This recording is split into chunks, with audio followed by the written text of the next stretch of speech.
त्वरमाणस्ततो गत्वा जनस्थानदकम्पनं प्रविश्य लङ्कां वेगेन रावणं वाक्यमब्रवीत्।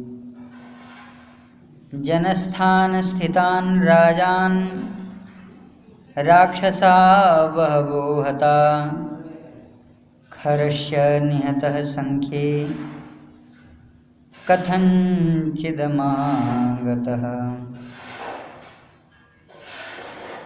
परम कल्याणमय सच्चिदानंद विग्रह राजराजेश्वर मर्यादा पुरुषोत्तम भगवान श्री सीताराम जी महाराज की महती अनुकंपा श्रीमद् वाल्मीकि रामायण के अंतर्गत अरण्यकांड दृश्यावलियों के मध्य महर्षि श्री वाल्मीकि जी महाराज के द्वारा वर्णन किया जा रहा है। भगवान श्री राम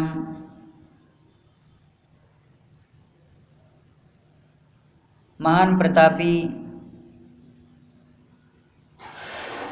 खर की सेना के साथ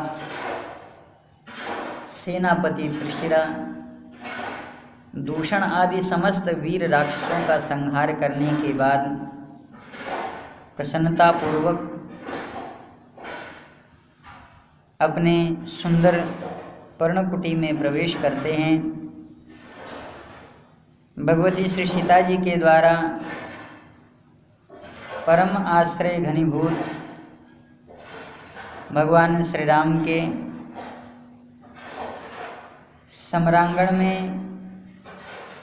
उपस्थित श्रम बिंदुओं को पूछते हुए भगवान श्री राम का बारंबार आलिंगन करके उन्हें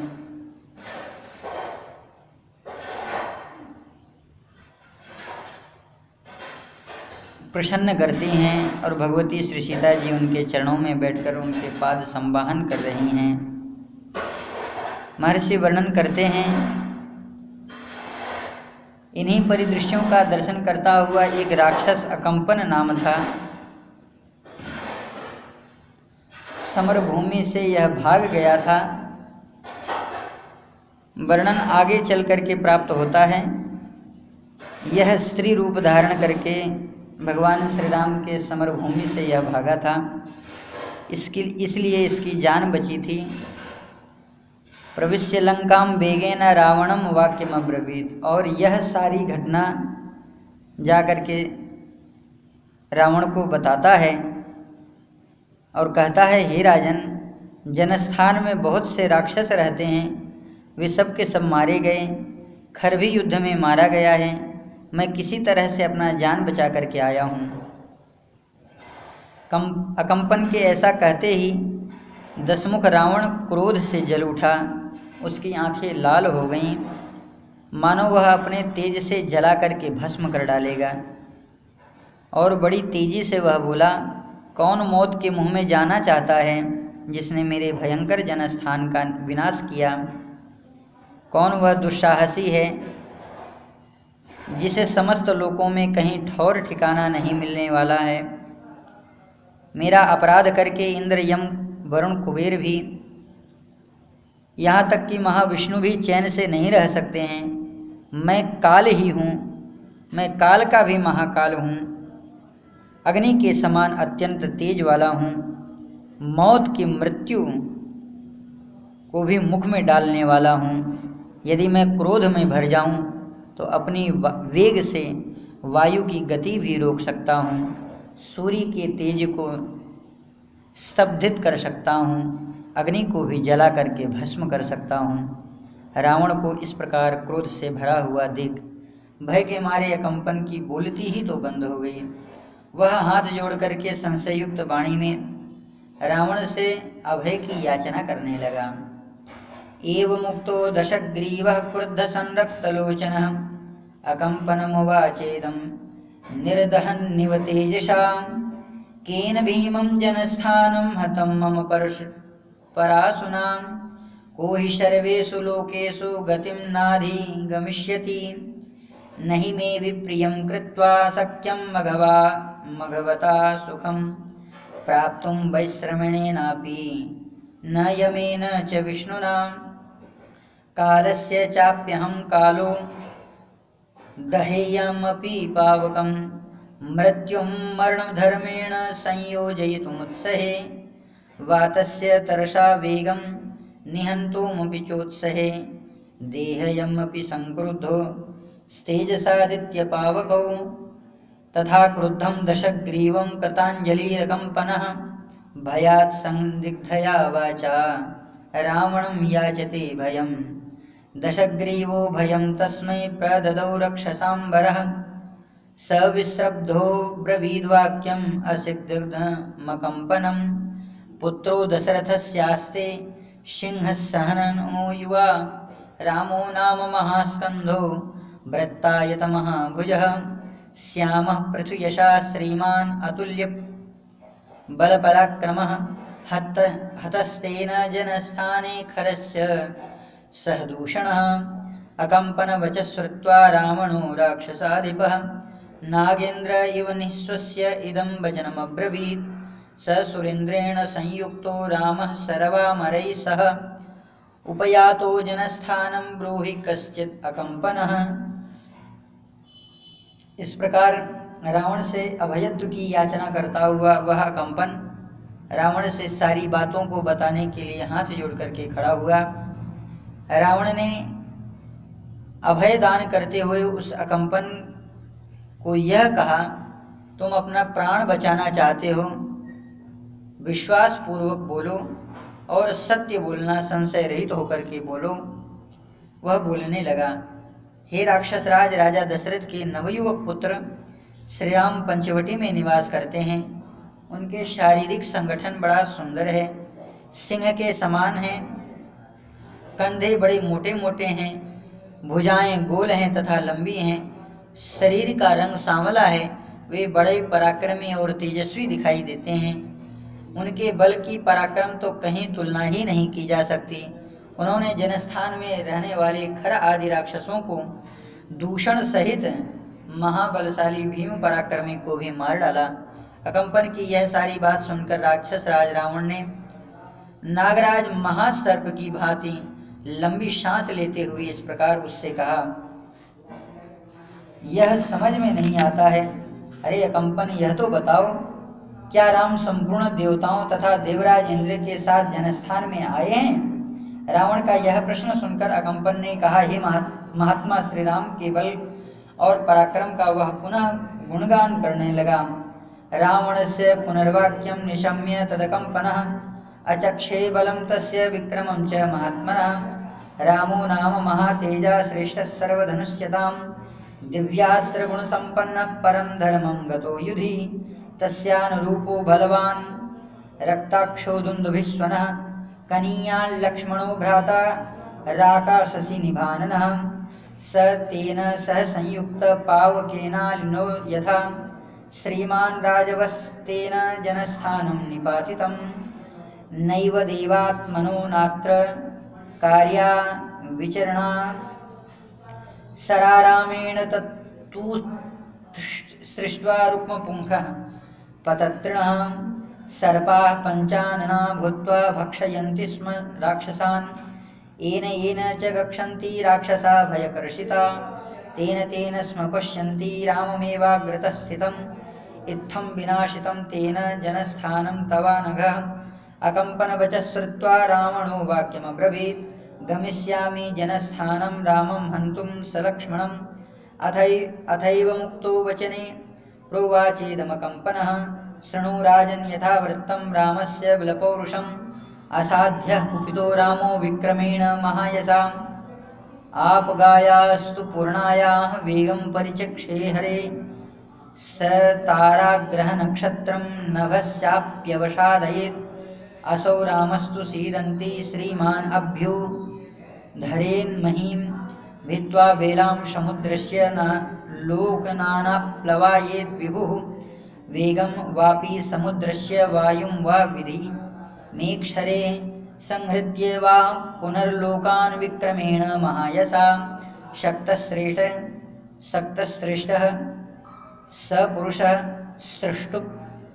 पुनरपि प्रजाः न हि रामो दशग्रीवो सख्यं जेतुर्णे त्वया रक्षसां वापि लोकेन स्वर्गः पापजनैरिव न तहं बध्यमहं मन्ये सर्वदेवासुरैरपि अयं तस्य वधोपायास्तन्मयिकम् अनात्मना शृणुः।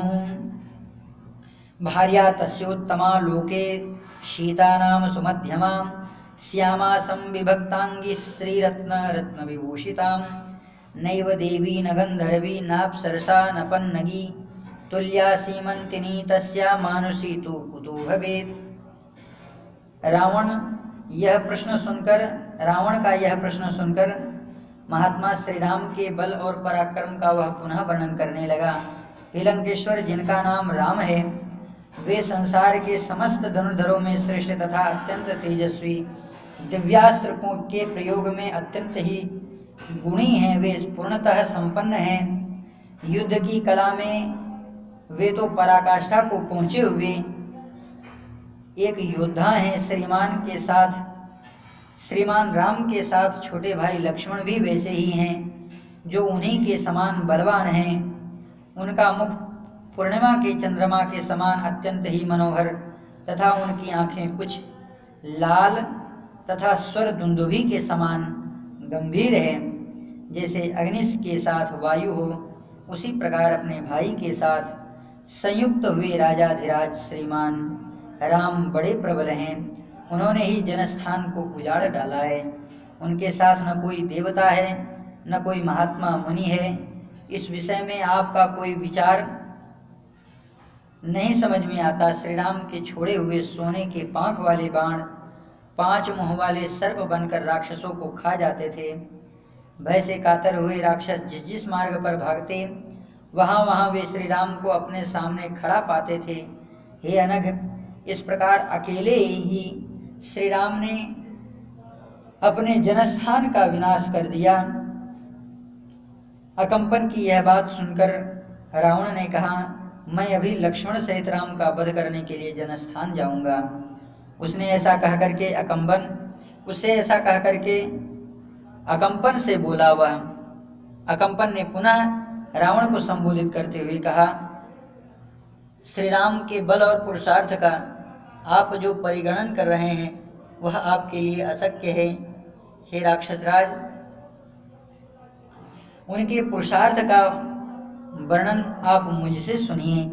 महायशस्वी श्री राम यदि कुपित हो जाएं तो उन्हें अपने पराक्रम के द्वारा कोई भी काबू नहीं कर सकता है।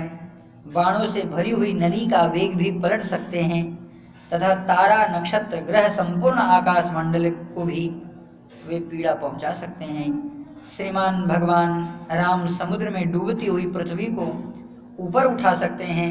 महासागर की मर्यादा भेद करने के लिए समस्त लोगों को उसके जल से आप्लवित भी कर सकते हैं तथा अपने बाणों से समुद्र के वेग अथवा वायु को भी नष्ट कर सकते हैं। वे महायशस्वी पुरुषोत्तम भगवान श्री राम संपूर्ण लोकों का संहार करके पुनः नए सिरे से प्रजा की सृष्टि करने में समर्थ हैं। हे दशग्रीव, जैसे पापी पुरुष स्वर्ग पर अधिकार नहीं कर सकता है, उसी प्रकार आप अथवा समस्त राक्षस जगत में युद्ध में श्री राम को कोई जीत नहीं सकता है। मेरी समझ में तो संपूर्ण देवता और असुर मिल करके भी उनका वध नहीं कर सकते हैं। उनके वध का यह एक उपाय नहीं सूझता है, उसे आप मेरे मुख से एकाग्रचित्त होकर के सुनिए। हो सकता है कि यह उपाय आपका सार्थक हो। हे लंकेश्वर, महात्मा श्री राम की धर्मपत्नी संसार की सर्वोत्तम सुंदर स्त्री हैं। यौवन के मध्यम पदार्पण किया है उन्होंने। उनके अंग और प्रत्यंग अत्यंत सुंदर और सुडौल हैं। वह रत्नमयी आभूषणों से विभूषित रहती हैं। सीता संपूर्ण स्त्रियों में एक रत्न के समान है। न देव कन्या, न गंधर्व और न ही अप्सरा तथा न ही कोई नाग कन्या उनकी समानता कर सकती है। फिर कोई मानुष की जाति व नारी उसके समान कैसे हो सकती है। तस्यापहरः भार्या त्वं तु प्रमथ्या महावने सीताया रहते रामो न चैव हि भविष्यति। अरोचयत् तद्वाक्यं रावणो राक्षसाधिपः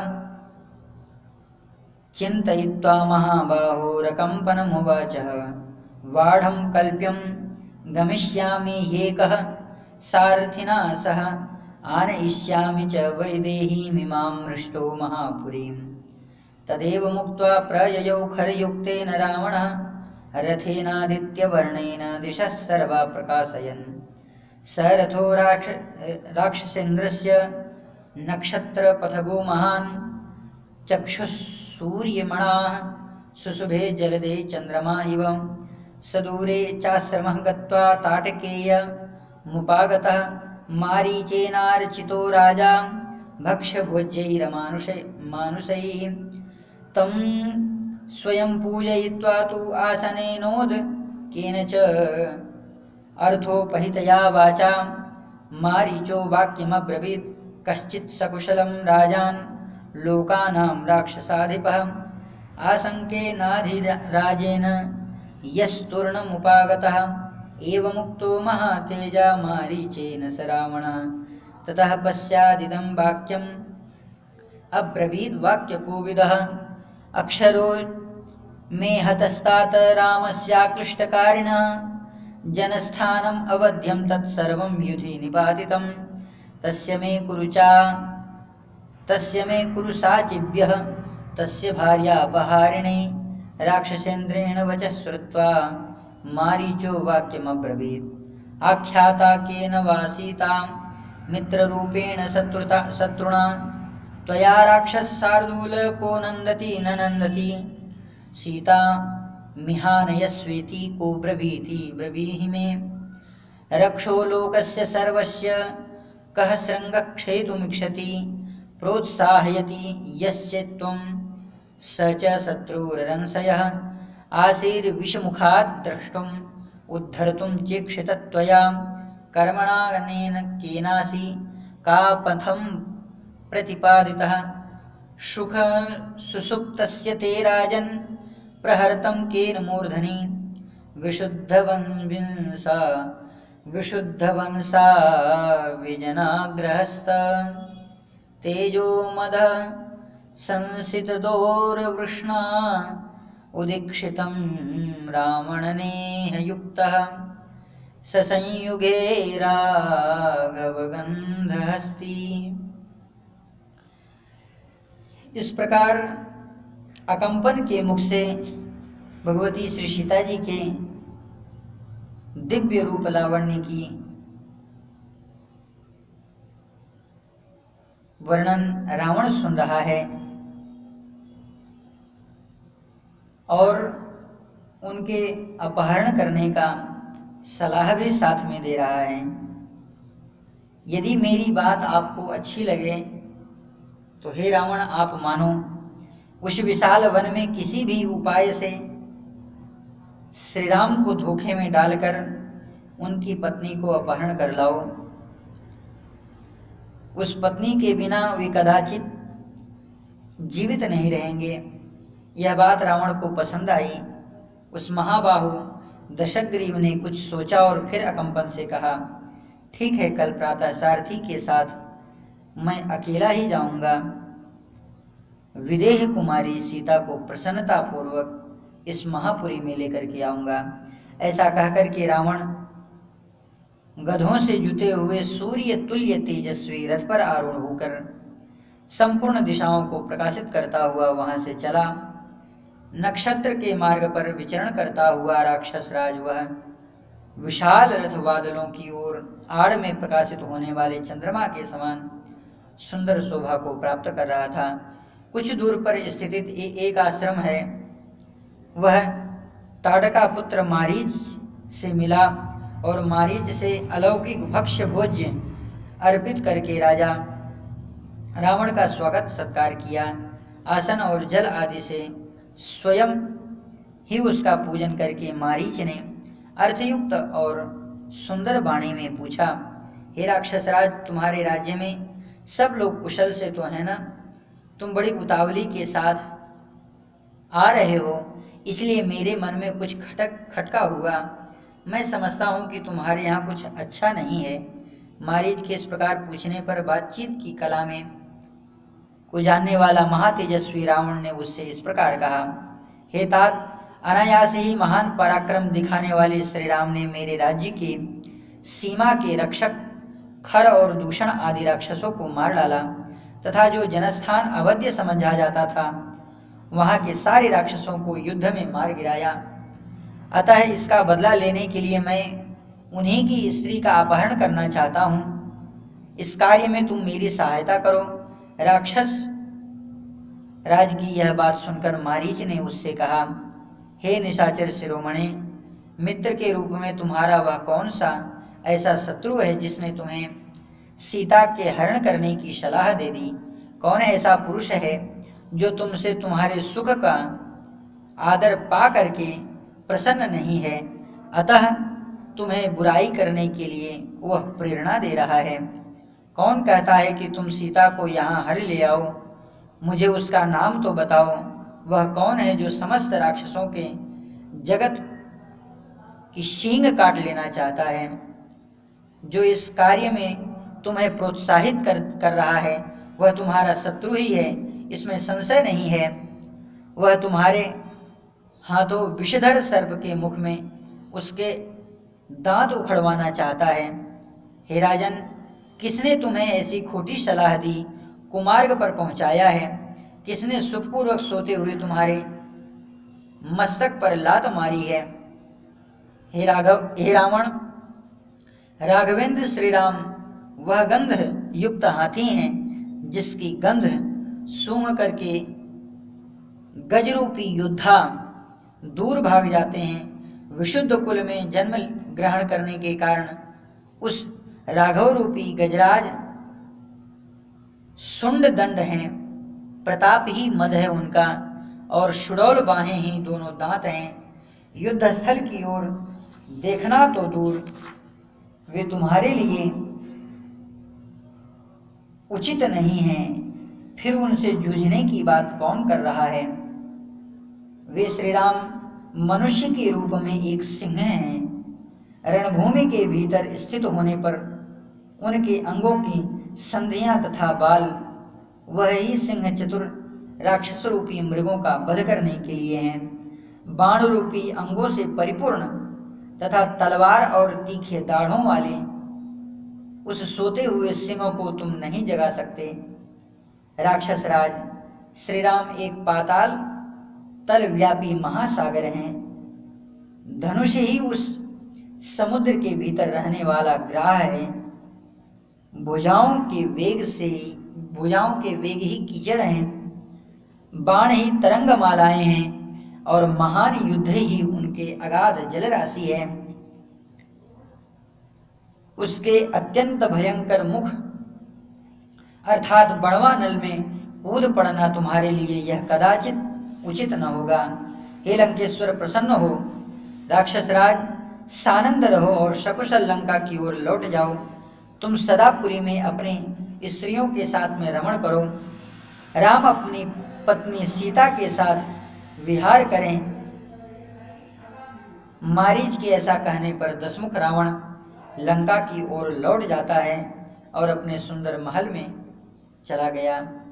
असौ रणान्तः स्थिति संधिवालो विदग्धक्ष क्षोभमृगः नृसिंह सुप्तस्त्वया बोधयितुं न शक्यः सराङ्गपूर्णो निशिताशि दृष्टः चापापहारे भुजवेगपङ्के सरोर्मिमाले सुमहाववैघे न रामपातालभुमुखेति घोरे प्रस्कन्धतुं राक्षसराजयुक्तं प्रसीद लङ्केश्वर राक्षसेन्द्र लङ्कां प्रसन्नो भव साधुगक्ष त्वं स्वे सुदारे सुरमस्व नित्यं रामः सभार्यो रमतां वनेषु एवमुक्तो दशग्रीवो मारीचेन स रावणः न्यवर्तत्पुरीं लङ्कां विवेश च गृहोत्तमम्। जय जय श्रीमद् रामायणे वाल्मीकि आदि काव्ये अर्यणकाण्डे 39 सर्गः। ततः शूर्पणखा दृष्ट्वा सहस्राणि चतुर्दश हतान्येकेन रामेण रक्षसां भीमकर्मणां दूषणं च खरं चैव हतं त्रिशिरं रणे दृष्ट्वा पुनर्महानादात् ननादात् जलोपमाम्। इस प्रकार उधर रावण लंका की ओर प्रवेश करता है। इधर शूर्पणखा ने देखा श्री राम के भयंकर कर्म करने वाले, श्री राम के द्वारा भयंकर कर्म किए जाने पर 14,000 राक्षस उन्होंने अकेले ही मार गिराए।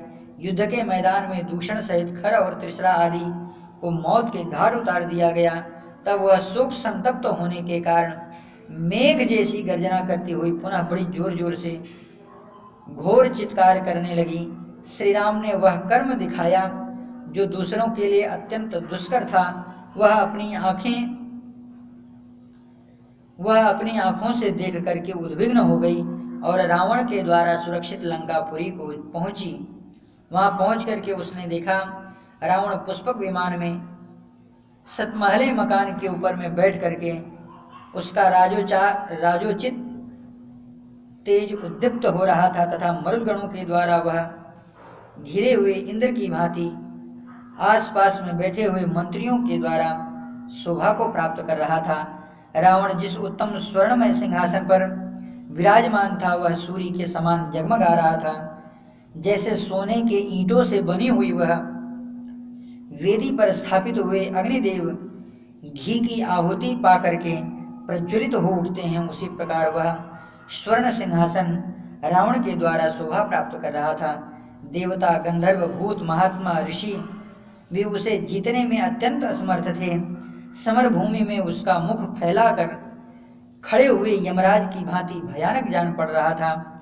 देवताओं और असुरों के संग्राम के अवसरों पर उसके शरीर में वज्र और अश्नि के जो घाव हुए थे उसके चिन्ह अब तक उसमें विद्यमान थे। उसकी छाती में ऐरावत हाथी के जो दांत गड़े थे उसकी निशान अभी भी दिखाई देता था। शूर्पणखा ने ऐसे रावण को देखा। उसकी 20 भुजाएं, 10 मस्तक, उसके क्षत्र, चमर और आभूषण आदि उपकरण देखने के योग्य थे।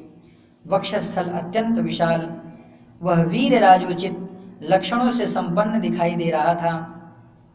वह अपने शरीर में वैदुर्य मणि का आभूषण पहना हुआ, उसके समान ही उसके शरीर की कांति हो रही थी। उसने तपाए हुए सोने के आभूषण पहन रखे थे। उसकी भुजाएं सुंदर, दांत सफेद, मुंह बड़ा और शरीर पर्वत के समान विशाल दिखाई दे रहा था। स दृष्ट्वा कर्म रामस्य कृतमन्ये सुदुष्करम जगाम परमोद्विग्ना लंकां रावण पालितां सा ददर्श विषाणग्रे रावणं दीप्त तेजसं उपोपविष्टं सचिवैर्मरुद्गणभिरीव वासवम् आसीनं सूर्यसंकाशे काञ्चने परमासने रुक्मवेदीगतं प्राज्यं ज्वलन्तमिव पावकं देवगन्धर्वभूतानां ऋषीणां च महात्मनाम् अजेयं समरे घोरं व्याक्तानमविवान्तकं देवासुरविमर्देषु वज्रासनिकृतं व्रणम् ऐरावत विषाणग्रैर् उत्कृष्ट किण्वक्षसं विषन्दत् भुजं दशग्रीवं दर्शनीय परिक्षदं विशालवक्षसं वीरं राजलक्ष्मणलक्षणं नग्धवैदुर्यसंकाशं तप्तकाञ्चनभूषणं सुभुजं शुक्लदशनं महास्य पर्वतोपमं विष्णुश्चक्रनिपातैश्च शतसो देवस्य संयुगे अन्यैः शस्त्रैः प्रहारैश्च महायुद्धे सुताडितम् अहताङ्गैः समस्ताङ्गैस्तं देवप्रहारणास्तदा अक्षोभ्यमाणा समुद्राणां क्षोभणं क्षिप्रसागरं क्षिप्तारं पर्वताग्राणां सुराणां च प्रमर्दनम् उत्क्षेत्तारं च धर्माणां परदाराभिमर्शनं सर्वदिव्याश्रयोरक्तारं यज्ञविघ्नकरं सदा पुरीं भोगवतीं गत्वा पराजित्य च वासुकीं तक्षकस्य प्रिया भार्या पराजित्य जहार्यै कैलासं पर्वतं गत्वा विजित्य नरवाहनः विमानं पुष्पकं तस्य कामगं वै जहारः वनं चैत्ररथं दिव्यं नलिनीनन्दनं वनं विनाशयति यः क्रोधात् देवोद्यानानि वीर्यवान् चन्द्रसूर्यौ महाभागा उत्तिष्ठन्तौ परन्तपौ निवारयन्ति महाबाहुभ्यां यः शैलशिखरोपमं 10 वर्षसहस्राणि तप्यत्वा महावने पुरा स्वयंभुवे वीरः धीरः शिरास्युपजहारः देवदानवगन्धर्व पिशाचपतगोरगैः अभयं यस्य संग्रामे मृत्युतो मानुषादृते मन्त्रैरभिश्रुतं पुण्यम् अध्वरेषु द्विजातिभिः हविर्धानेषु यः सोमम् उपहन्ति महाबलः प्राप्तयज्ञहरं दृष्ट्वा ब्रह्मगणं क्रूरकर्मिणं कर्कशं निरनुक्रोशं प्रजानां हिते रतं रावणं सर्वभूतानां सर्वलोकभयावहं राक्षसी भ्रातरं क्रूरं सा ददर्श महाबलं तं दिव्यवस्त्राभरणं दिव्यमाल्यैः असनेषुपविष्टं तं काले कालमिवोद्यतं राक्षसेन्द्रं महाभागं पौलस्त्यैकुलनंदनम। इस प्रकार रावण के उस महान पराक्रम को शूर्पणखा देख रही है। देवताओं के साथ युद्ध करते समय उसके अंगों पर सैकड़ों बार भगवान विष्णु के चक्र का प्रहार हुआ। बड़े बड़े युद्ध और अन्यान्य अस्त्रों के उसके शरीर के ऊपर पड़ी हुई सारे चिन्ह दृश्यमान हो रहे थे। देवताओं के समस्त आयुधों के प्रहार से भी जो खंडित न हो सका, उसी अंगों से वह अक्षोभ्य समुद्र की भांति हलचल पैदा करता हुआ वह सभी कार्य बड़ी शीघ्रता से करता था। पर्वत शिखर भी तोड़ करके फेंक देता था, देवताओं को भी रौंद डालता था। धर्म की तो वह जड़ ही काट दिया करता था और पराई स्त्री के सतीत्व को नष्ट करने वाला था। वह सब प्रकार के दिव्यास्त्रों का प्रयोग करने वाला और सदा यज्ञों को विघ्न डालने वाला था। एक समय पाताल की भोगवतीपुरी में जाकर नागराज वासुकी को परास्त करके उनके तक्षक को भी हरा करके उनकी प्यारी पत्नी को भी हर करके लेके आया। इस प्रकार वह कैलाश पर्वत पर जाकर के कुबेर को युद्ध में जीत करके इच्छानुसार चलने वाले पुष्पक विमान अपने अधिकार में कर लिया। वह पराक्रमी निशाचर क्रोधपूर्वक कुबेर के दिव्य चैत्र रथ वन को भी सौगंधिक कमलों से युक्त नलिनी नामक पुष्पकर्णी और इंद्र की नंदन वन को भी देवताओं के एक दूसरे उद्यानों को भी नष्ट करता हुआ वह पर्वत शिखर के समान आकार धारण करने वाला, शत्रुओं को संताप प्रदान करने वाला महाभाग चंद्रमा और सूर्य उनके उदय काल को अपने हाथ से रोकने वाला उस धीर स्वभाव वाले रावण ने पूर्व काल में एक विशाल वन के भीतर 10,000 वर्षों तक घोर तपस्या करके ब्रह्मा जी को अपने मस्तक की बलि दे दिया था। उसके प्रभाव से उसे देवता, दानव, गंधर्व, पिशाच, पक्षी और सर्पों से संग्राम में अभय प्राप्त हो गया। मनुष्य के सिवा किसी के हाथ से वह मृत्यु को प्राप्त न हो सका। वह महाबली राक्षस सोमसवन कर्मविष्ठा विशिष्ट यज्ञों में द्विजातियों के द्वारा वेद मंत्रोच्चार पूर्वक निकले गए तथा वैदिक मंत्रों से सुसंस्कृत एवं स्तुत एवं पवित्र सोमरस को पहुंच करके नष्ट कर दिया करता था। समाप्ति के निकट पहुंचे हुए यज्ञों को ध्वंस करता हुआ दुष्ट निशाचर ब्राह्मणों की हत्या तथा दूसरे क्रूर कर्म करने वाला वह बड़े ही रूखे स्वभाव वाला तथा निर्दयी था। सदा प्रजाजनों के अहित में ही लगा रहता था। समस्त लोगों को भय प्रदान करने वाला, संपूर्ण प्राणियों को रुलाने वाला उस महाबली क्रूर भाई राक्षसी ने अपने भाई उस रावण को देखा। उस समय वह दिव्य वस्त्रों और आभूषणों से विभूषित था। दिव्य पुष्पमालाएं उसकी शोभा बढ़ा रही थी। सिंहासन पर बैठा हुआ वह राक्षस राज पुलस्त्य नंदन महाभाग दशग्रीव प्रलयंकाल के समान संहार करने वाला उद्यत हुए महाकाल के समान जान पड़ रहा था। मंत्रियों से घिरे हुए शत्रुहंता भाई रावण के पास पहुंच करके भय से व्याकुल हुई राक्षसी उससे कुछ कहने के लिए उद्यत हुई। महात्मा लक्ष्मण ने नाक कान काट करके जिसे कुरूप बना दिया था तथा जो निर्भय विचरण करने वाली थी, अब वह भय और लोभ से मोहित शूर्पणखा बड़े बड़े चमकीले नेत्र वाले अत्यंत क्रूर कर्मी रावण को अपनी दुर्दशा उससे कहने ही वाली थी। उपगम्या ब्रवीद वाक्यम राक्षसी भय विह्वला रावणं शत्रुहंतारं मंत्रिभिः परिवारितं तमब्रवीद्दीप्त विशाललोचनं प्रदर्शयित्वा भयलोभमोहिता सुदारुणं वाक्यमभीतचारिणी महात्मना शूर्पणखा विरूपिता। जय जय श्रीमद् रामायणे वाल्मीकि आदि काव्ये